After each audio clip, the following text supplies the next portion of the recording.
Maybe you're at the school library trying to access YouTube for research, or at work needing to check your personal accounts, or traveling somewhere with heavy censorship. And your VPN, well, it just won't connect. Frustrating, right?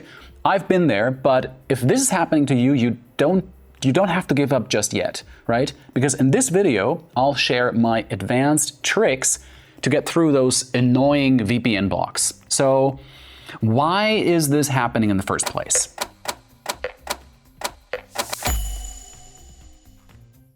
Here's the deal.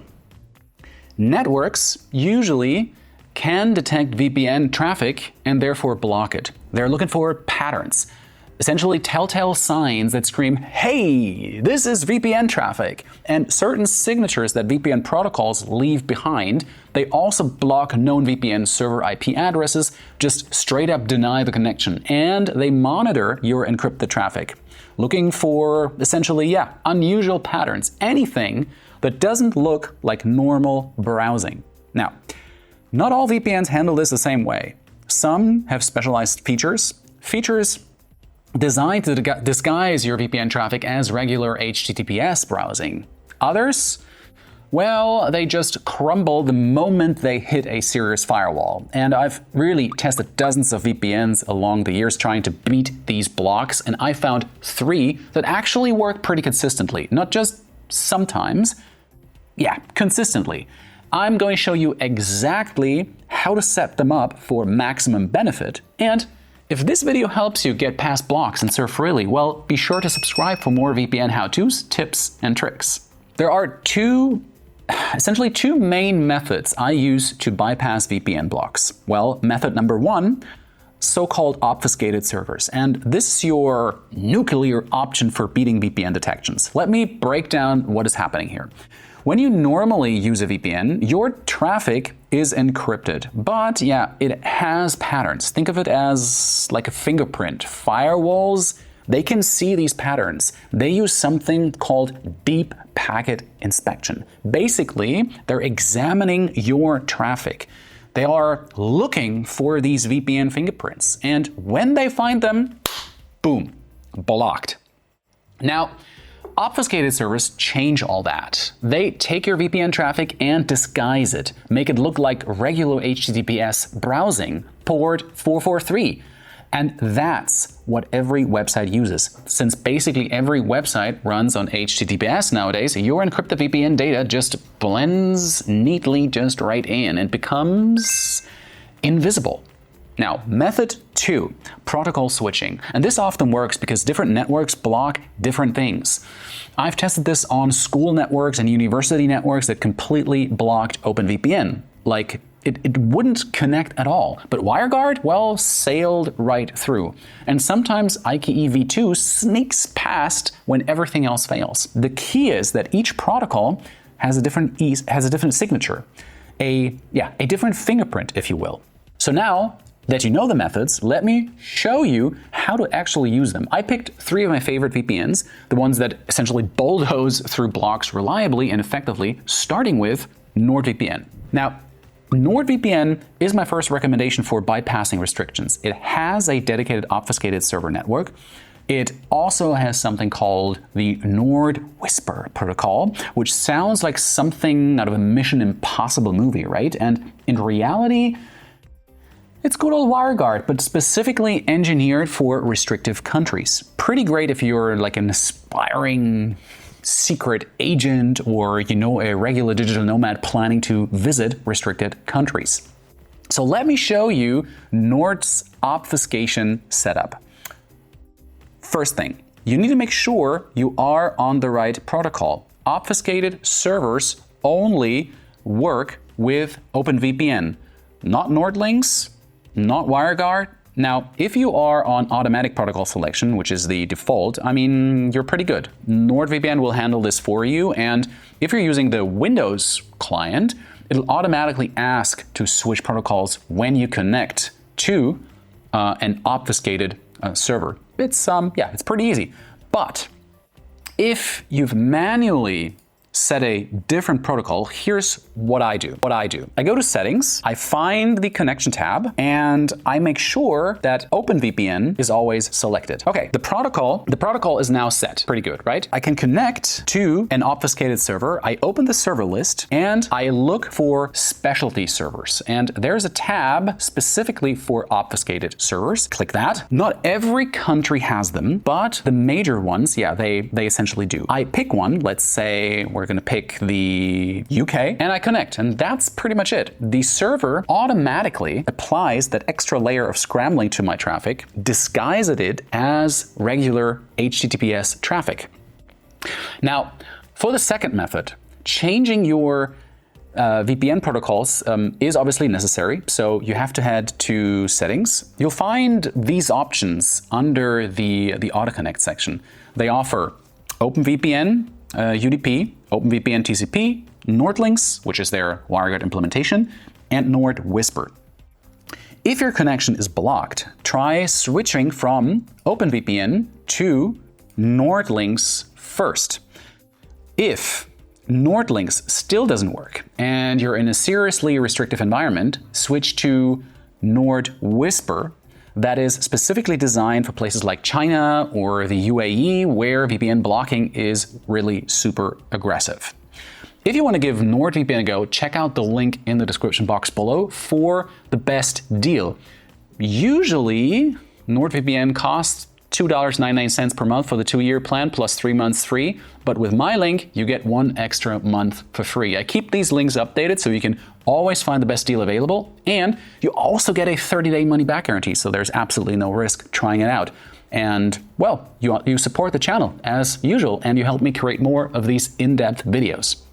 Okay. Surfshark is my second recommendation. I am a big fan of its no borders mode. It automatically activates when you are in a restrictive location. Now, I couldn't fully test no borders since I'm not physically in a censored country, but I checked out user reviews and I couldn't find any reports of it not working. So no borders detects your location and only shows servers optimized for bypassing local blocks. Surfshark should activate this automatically if you are in a restrictive location, but you can also turn it on manually. And let me show you how.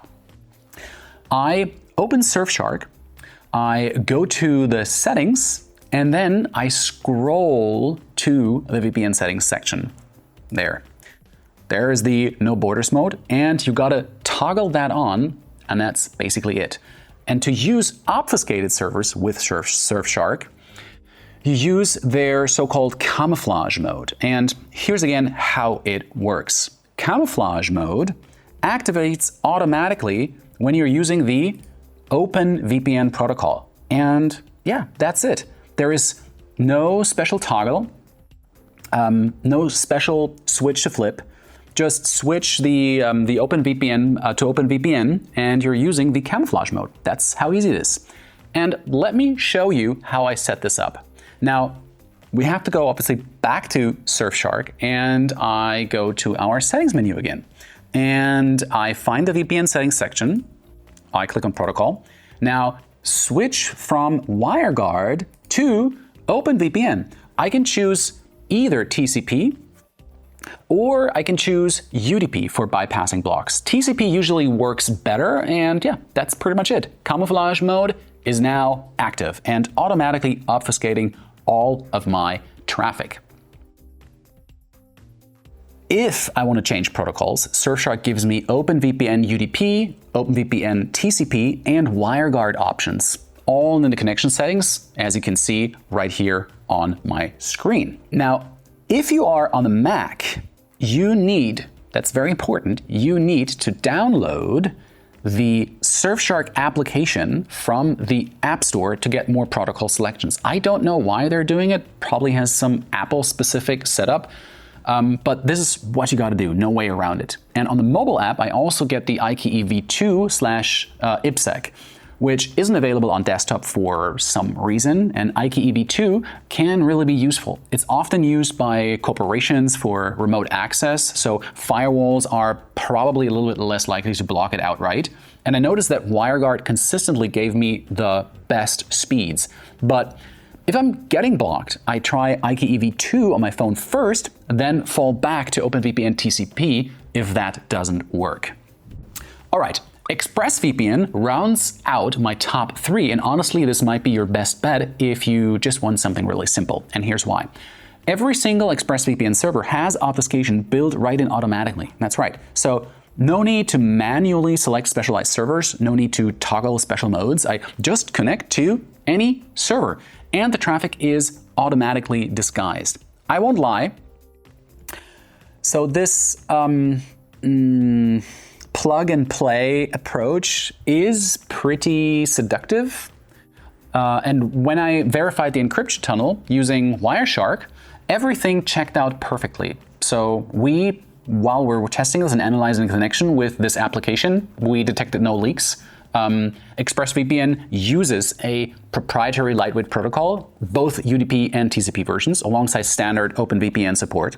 Now, ExpressVPN starts you on lightweight, and honestly, it's quite excellent. It's fast, it's secure, and it works great. But they also offer traditional OpenVPN, both UDP and TCP modes. Now, in the settings, I look for the protocol section, and I can manually switch between WireGuard, Lightway, Lightway TCP, OpenVPN UDP, and OpenVPN TCP. If Lightway isn't really working, well, OpenVPN TCP is my best bet because it's harder to distinguish from regular web traffic. Okay, now it's also time for a reality check.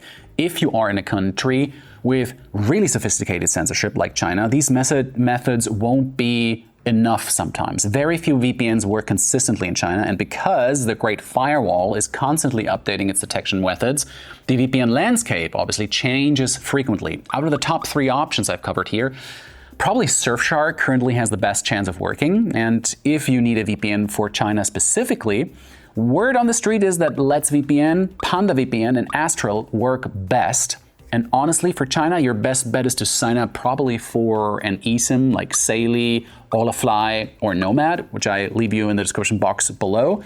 And eSIMs circumvent the Great Firewall entirely by using, well, their own international cell phone networks. Unless it's basically your full-time job, it's almost impossible to stay on top of what VPN works in any given restricted country. Luckily, it's my full-time job, and you can subscribe to our newsletter to stay up to date on all things tech, on security, and on the tools that I use on a daily basis. I'll send you a newsletter once a week or once a month on a regular basis with all the findings that I have in the tech world. So I'll leave a link down below to sign up. It's free, and you can opt out anytime if you don't find it valuable, which I doubt because I pour my heart and soul into this.